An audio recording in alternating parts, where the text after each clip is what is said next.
आइए बच्चों, मैं संजोता पाटिल आप सबको फिर से मेरे चैनल पे स्वागत करती हूँ। बच्चों, 8वीं कक्षा का पाठ्य पुस्तक वसंत भाग 3 में से पाठ 5 चिट्टियों की अनूठी दुनिया, इस लेसन को आज हम पढ़ने जा रहे हैं। तो बच्चों, चिट्टियों की अनूठी दुनिया, इस शीर्षक का अर्थ है चिट्टियों की अनूठी। अनूठी मतलब निराली दुनिया। चिट्टी मतलब पत्रों की अलग दुनिया, इसका मतलब होता है। तो बच्चों, आप सबको पता चल गया होगा कि पाठ किसके विषय में है। और पाठ तो चिट्टियों के विषय के बारे में यहाँ पर लेखक जी क्या कर रहे हैं, पत्रों या चिट्टियों के बारे में हमें जानकारी दे रहे हैं। चिट्टियों को हम पत्र भी कहते हैं, खत भी कहते हैं ना, जिस तरह इनके अलग अलग नाम भी है। इसी तरह चिट्ठियों को लिखने के भी अलग अलग क्या होते हैं, कारण भी होते हैं। तो चलिए बच्चों, यहाँ पर हम देखते हैं कि लेखक जी का नाम क्या है करके हम पहले देखते हैं। चलिए, लेखक का नाम है अरविंद कुमार सिंह। अरविंद कुमार सिंह जी ने यहाँ पर चिट्ठियों के बारे में हमें जानकारी दे रहे हैं। चिट्ठियों का नाम भी अलग अलग होता है। खत कहते हैं, पत्र कहते हैं, चिट्ठी कहा जाता है, ऐसे अलग अलग नाम इसको दिया गया है। इसी तरह चिट्ठियों को लिखने के भी अलग अलग क्या कारण भी होते हैं। चिट्ठियों का प्रयोग आजकल, हालांकि आजकल के समाज में हम क्या देख रहे हैं, मीन्स पहले के ज़माने में चिट्ठियों को लिखते थे। चिट्ठियों को लिखकर एक जगह का समाचार या संदेश को लोग प्राप्त करते थे। लेकिन आजकल क्या हो गया है समाज में कि चिट्ठियों को जो लिखने का जो क्या है कला जो है वो धीरे धीरे घटता जा रहा है। आज कोई चिट्ठियों को नहीं लिख रहे हैं, ये सब कुछ बंद हो गया है। अब चिट्ठियों के उतना क्या प्रयोग नहीं किया जाता है जितना पुराने समय में किया जाता था। अच्छा, आप सबको एक सब पता ही है चिट्ठियों का प्रयोग कब हो जाता था कि एक जगह से दूसरी जगह पे जब कोई संदेश भेजना होता था तो चिट्ठियों का प्रयोग होता था। यहाँ पर लेखक जी क्या कह रहे हैं कि बहुत ही रोचक ढंग से चिट्ठियों के बारे में यहाँ पर बता रहे हैं। ये पाठ जो है बहुत ही सुंदर है, बहुत ही मार्मिक रूप से यहाँ पर लेखक जी हमारे साथ बताने का कोशिश किया है। चिट्ठियों के बारे में हमें जानकारी दे रहे हैं। तो चलिए पाठ को हम लोग शुरू करते हैं। पत्रों की दुनिया भी अजीबो-गरीब है और उसकी उपयोगिता हमेशा से बनी रही है। पत्र जो काम कर सकते हैं वह संचार का आधुनिकतम साधन नहीं कर सकता है। पत्र जैसा संतोष फोन या एसएमएस का संदेश कहाँ दे सकता है। पत्र एक नया सिलसिला शुरू करते हैं और राजनीति, साहित्य तथा कला के क्षेत्रों में तमाम विवाद और नई घटनाओं की जड़ भी पत्र ही होते हैं। तो बच्चों, यहाँ पर लेखक जी हमें क्या बता रहे हैं, लेखक यहाँ पर क्या कहते हैं कि पत्रों की दुनिया बहुत अजीब है, अजीब और गरीब। एक बोलचाल की भाषा का शब्द है जिसका प्रयोग तब किया जाता है जो सामान्य से हटकर है। उस घटना के लिए या एक व्यक्ति के लिए अजीब और गरीब शब्द का उपयोग करते हैं। तो यहाँ पर लेखक क्या कहते हैं कि पत्रों की दुनिया अजीब है, भले ही है, लेकिन उपयोगी भी है। तो यहाँ पर लेखक जी कहते हैं कि पत्रों की दुनिया कैसा है, अजीब है, तो उसकी उपयोगिता भी हमेशा से बनी रही है। तो पत्रों का उपयोग भी क्या है कि पत्र जो है वो पहले भी उपयोगी था और आज भी उपयोगी है। क्या पत्र कैसे क्या उपयोग नहीं कर सकते हैं कि पत्रों को हम लोग आज भी साहित्य के तौर पर उपयोग कर सकते हैं। पत्र जैसा जो संतोष या फोन या एसएमएस के द्वारा हम लोग क्या मिल सकता है, क्या नहीं मिलता है। कि यहाँ पर आगे लेखक जी बताते हैं पत्र जो काम कर कर सकते हैं वह संचार का आधुनिकतम साधन नहीं कर सकता है। संचार का आधुनिकतम साधन मीन्स मोबाइल। मोबाइल के ये संदेश या मैसेजेस, फोन, इसे ही आधुनिक क्या कहा जाता है, साधन कहा जाता है। तो लेखक जी यहाँ पर क्या कहते हैं हमें कि पत्र जो पहले के जमाने में जितना भी काम करता है उतना काम आज के आधुनिकतम ये साधन जो है, ये मोबाइल फोन, ये सब नहीं कर सकते हैं, ये मैसेजेस ये सब नहीं कर सकते हैं करके इधर बोल रहे हैं। मतलब आपको किससे तो फोन पर बात करना होता है तो आपको कई बार आप बोलना भूल जाते हो, फिर आपको बाद में याद आता है कि अरे मैंने ये पूछना चाहता था कि मैं भूल गया। कई बार हम भूल ही जाते हैं। SMS means short message service service कहा जाता है। तो कोई भी मैसेज भेजते हैं तो आप कुछ ही शब्दों में क्या करते हैं कि लिखकर उसे भेजते हैं। तो कुछ ही शब्दों में भेजते हैं तो उसके अंदर, उस मैसेजेस के अंदर आप सब बातों को नहीं बताते हैं कि जितना हम पत्र में या कागज में लिखकर हम लोग भेज सकते हैं ना, उतना तो हम मैसेज में इस एसएमएस मीन्स एक छोटा मैसेज संदेश जो रहता है ना, इसमें सारे बातें हम बता नहीं सकते हैं। तो ऐसे ही पत्र में जो खुशी मिलता है वो मैसेजेस में या फोन करने से हमें वो संतोष क्या नहीं होता है, नहीं मिलता है। पत्र जैसा संतोष फोन या एसएमएस का संदेश कहाँ दे सकता है। पत्र एक नया सिलसिला शुरू करते हैं। तो यहाँ पर लेखक जी हमें क्या बताते हैं कि पत्रों से ही हमें खुशी पैदा होती है, वही फोन या मैसेजेस में हमें खुशी नहीं पैदा होती है। और पत्र में आपके मन के सारे बातों को लिखकर इत्मीनान के साथ भेज सकते हैं। इसलिए लेखक जी लिखते हैं कि जो खुशी पत्र से मिलती है उतना खुशी एसएमएस या फोन पे नहीं मिल सकता है। सिलसिला इसका मतलब है घटनाएं। तो लेखक कहते हैं कि दुनिया का जितना भी साहित्य है वो सब तो किस पर निर्भरित है, इन पुराने जमाने में जो भी कुछ पत्र लिखे गए हैं उस पर ही निर्भरित है। तो लेखक जी यहाँ पर बताते हैं कि जो भी राजनीति, साहित्य तथा कला के क्षेत्रों में तमाम विवाद, जो भी कुछ आजकल हम देखते हैं कि जो राजनीतिक हो या साहित्यिक हो या कला के क्षेत्रों में हो, जितने भी सारे घटनाएं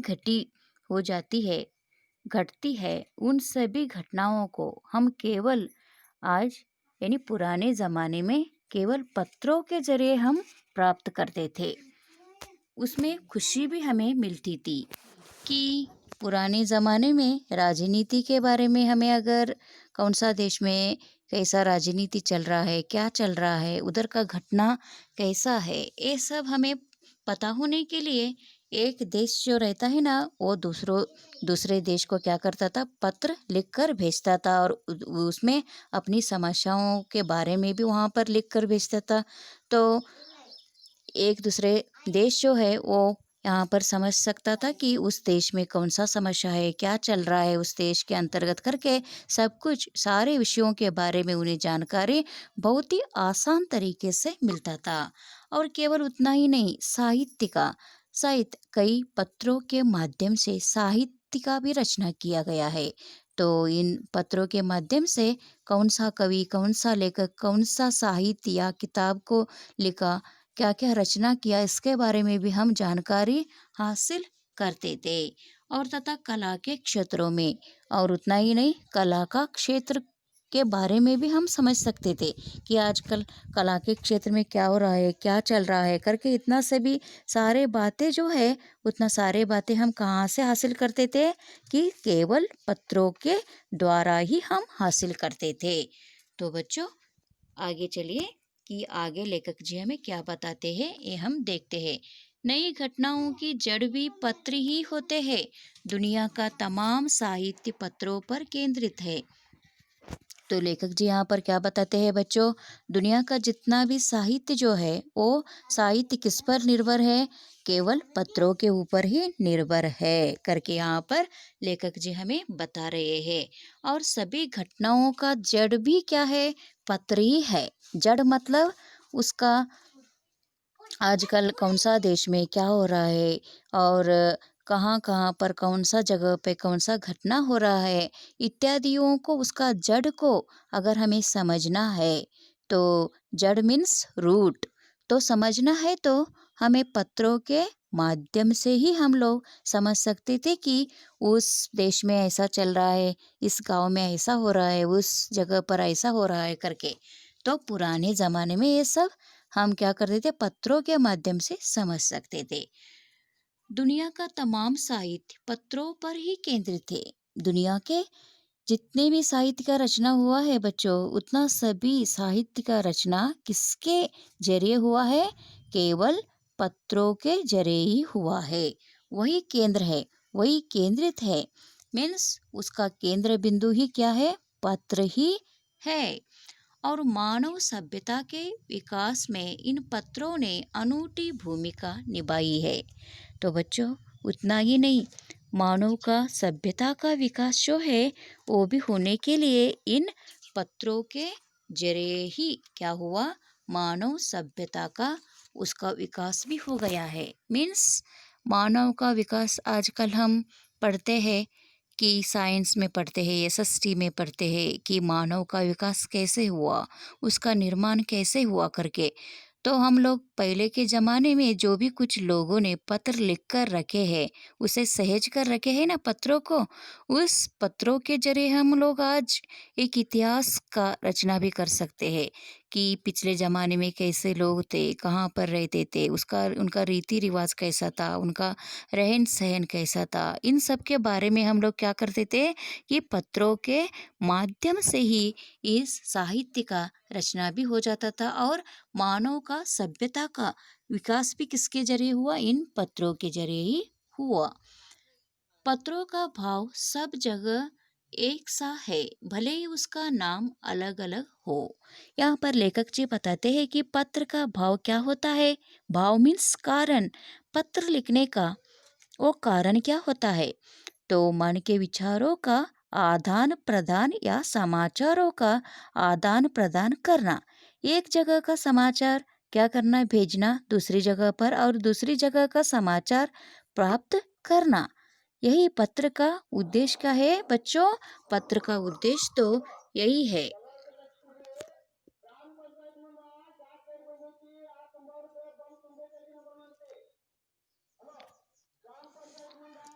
तो बच्चों, लेखक ने लिखा है कि भाव सब क्या है, एक ही है।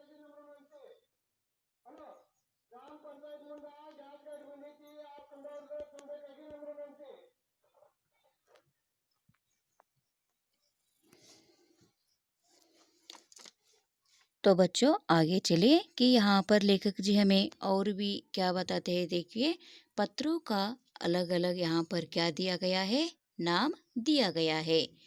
तो भले ही उसका नाम अलग अलग हो, पत्र को उर्दू में खत, संस्कृत में पत्र, कन्नड़ में कागज, तेलुगु में उत्तरम, जाम्बू और लेख तथा तमिल में काडिद कहा जाता है। तो बच्चों, पत्रों का नाम भी इधर अलग अलग तरीके से दिया गया है। यहाँ पर पत्रों का नाम तो अलग अलग भाषाओं के तौर पर यहाँ पर अलग अलग नाम भी दिया गया है। तो पत्र यादों को सहेज कर रखते हैं। बहुत ही ये सुंदर पंक्ति है बच्चों, यहाँ पर लेखक जी ने बहुत ही सुंदर तरीके से लिखने का प्रयास किया है। तो पत्रों को क्या करते हैं, पत्र यादों को सहेज कर रखते हैं। यादों को सहेज कर रखना, इसका मतलब क्या है कि पत्र यादों को संभाल कर रखते हैं। सहेज कर मीन्स संभाल कर रखना। पत्र को लोग संभाल कर रखते हैं और जब कोई अपनी प्रियजन की याद आई तो वही पत्रों को पढ़कर उनकी यादों को तरोताजा कर लेते थे।